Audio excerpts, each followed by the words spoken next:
Tu es maman, fatiguée, à bout de souffle, et tu rêves juste d'un peu de calme. Bienvenue dans Maman oui, épuisé non. Le podcast qui parle de fatigue, de charge mentale, d'émotion, d'énergie et aussi d'équilibre. Mais surtout, qui t'aide à te reconnecter à toi-même, sans culpabilité, sans injonction, et sans te demander de partir 3 semaines à Bali ou de méditer en plein chaos quotidien.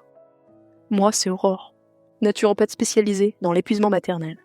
Et à travers chaque épisode de ce podcast, je vais t'aider à comprendre ton corps, ton mental, et à remettre un peu de souffle, de calme et de douceur dans ton quotidien de maman. Parce que maman ne devrait jamais rimer avec épuisement. Je te souhaite un très bon épisode.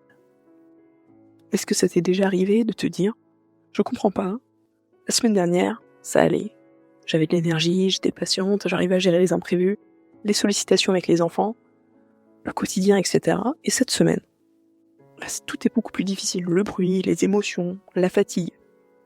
Comme si quelqu'un avait diminué tes ressources sans te prévenir. Et souvent, dans ces moments-là, la culpabilité, elle est jamais très loin. On se dit, mais pourquoi je suis aussi irritable? Pourquoi je n'arrive pas à prendre sur moi? Pourquoi tout me demande autant d'efforts? Pourquoi je gère beaucoup moins qu'avant? Etc. Comme si le problème venait forcément de toi. Comme si tu étais devenue moins patiente, moins résistante, moins capable. Et pourtant. Aujourd'hui, je trouve que on parle beaucoup de psychologie, d'ailleurs moi la première, pour parler d'épuisement, alors que il n'y a pas que ça. Il y a aussi la physiologie. Parce que, effectivement, tout ce que nous ressentons ne vient pas uniquement de notre mental.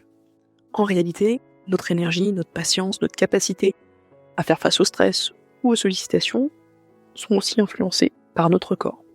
C'est influencé par notre sommeil, par notre système nerveux, par notre récupération, ou non, et aussi par nos hormones. Donc aujourd'hui, c'est vraiment ce que j'avais envie d'aborder dans ce nouvel épisode. C'est un sujet dont on parle finalement assez peu, c'est le lien entre le cycle menstruel, les hormones et l'épuisement.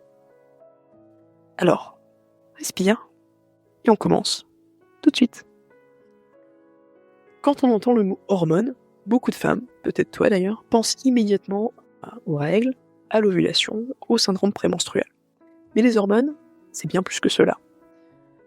Ce sont des messagères chimiques qui vont circuler dans tout l'organisme et qui vont transmettre des informations au cerveau, au système nerveux, aux muscles, au système immunitaire et à de nombreux autres organes. Donc en fait, elles vont influencer bien davantage que notre cycle, parce qu'elles vont participer à notre énergie, à notre motivation, à notre sommeil, à notre concentration et à notre capacité à faire face au stress. Autrement dit, elles influencent aussi la façon dont nous nous sentons au quotidien. Et c'est là que ça devient intéressant, parce qu'au cours du cycle, on le sait, ces hormones elles fluctuent, et avec elles, forcément, certaines de nos ressources aussi. Donc je vais pas te faire un cours sur les hormones, mais par contre, on va en parler un petit peu parce que pour bien comprendre ce qui se passe au cours du cycle, il faut déjà savoir que chaque hormone elle va remplir plusieurs fonctions. Les recherches ont montré, par ailleurs, que les effets ressentis varient beaucoup d'une femme à l'autre. Certaines vont percevoir des changements très nets au fil du mois, et d'autres un peu moins. Alors, après les règles, les œstrogènes vont augmenter progressivement. Alors, les œstrogènes, on les connaît surtout pour leur rôle dans la fertilité. Ils vont participer notamment à la maturation du follicule, qui contient l'ovule. Ils vont permettre aussi l'épaississement de l'endomètre, qui est donc la muqueuse qui va permettre l'anidation de l'ovule s'il y a fécondation. Mais les œstrogènes n'agissent pas uniquement sur le système reproducteur, ils interagissent également avec différentes régions du cerveau et avec plusieurs neurotransmetteurs impliqués dans l'humeur, dans la motivation, dans l'attention et la mémoire.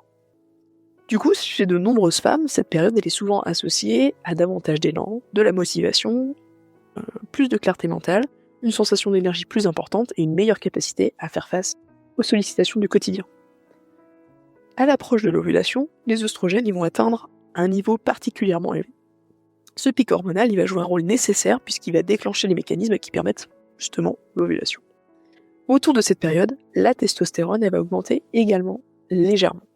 On en parle assez peu justement de la testostérone chez la femme et pourtant on en produit. Et cette hormone d'ailleurs elle est très importante parce qu'elle va participer à l'énergie, à la motivation, à l'affirmation de soi et à la libido. Certaines femmes donc, du coup vont se sentir sous l'effet de la testostérone un peu plus dynamiques, plus confiantes et plus tournées vers l'action. Après l'ovulation, le paysage hormonal il va changer progressivement puisque c'est la progestérone qui va devenir l'hormone dominante.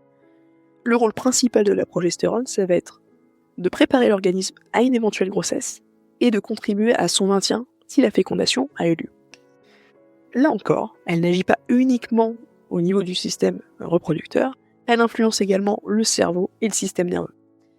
Chez certaines femmes, cette période s'accompagne d'un besoin plus marqué de ralentir, de récupérer, de rechercher davantage de calme, alors que d'autres peuvent ressentir une plus grande sensibilité émotionnelle. Puis arrivent les jours qui précèdent les règles. Le taux d'œstrogène et de progestérone va diminuer assez fortement, et chez certaines femmes, cette baisse hormonale peut s'accompagner d'une fatigue plus importante, d'une sensibilité émotionnelle accrue et d'une plus grande vulnérabilité au stress. Certaines femmes constatent aussi également que leur sommeil devient un petit peu moins réparateur durant cette période. Ce qu'il faut savoir quand même, c'est que lorsque ces réserves sont déjà fragilisées, c'est à ce moment-là que les variations peuvent devenir beaucoup plus visibles.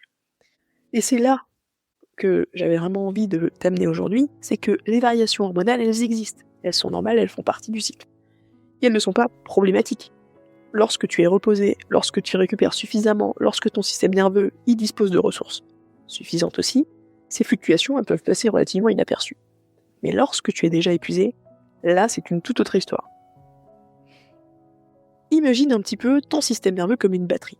Quand cette batterie elle est chargée à 80%, tu disposes d'une certaine marge pour absorber au mieux les imprévus, le bruit, les frustrations, les sollicitations, les émotions, etc.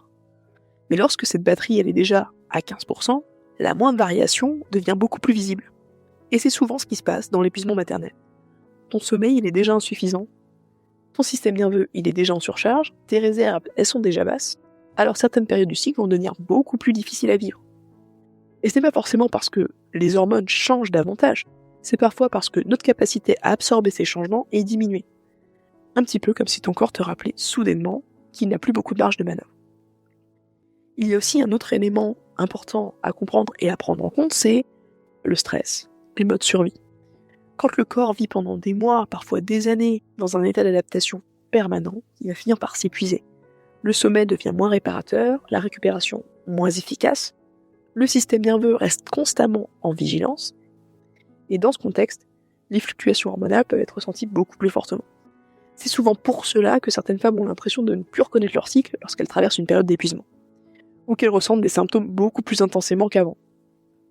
Alors c'est pas nécessairement parce que leur corps fonctionne mal, c'est simplement, parfois, que leurs ressources sont déjà fortement sollicitées. Alors, ce que je trouve fascinant, c'est que beaucoup de femmes passent des années pour des choses qui relèvent parfois simplement de la physiologie. Elles se disent « je suis trop sensible, je manque de patience, je devrais mieux gérer », alors qu'en fait, elles manquent parfois, tout simplement, de ressources. Ce n'est pas la même chose. On ne demande pas à un téléphone chargé à 10% de fonctionner comme s'il était chargé à 100%.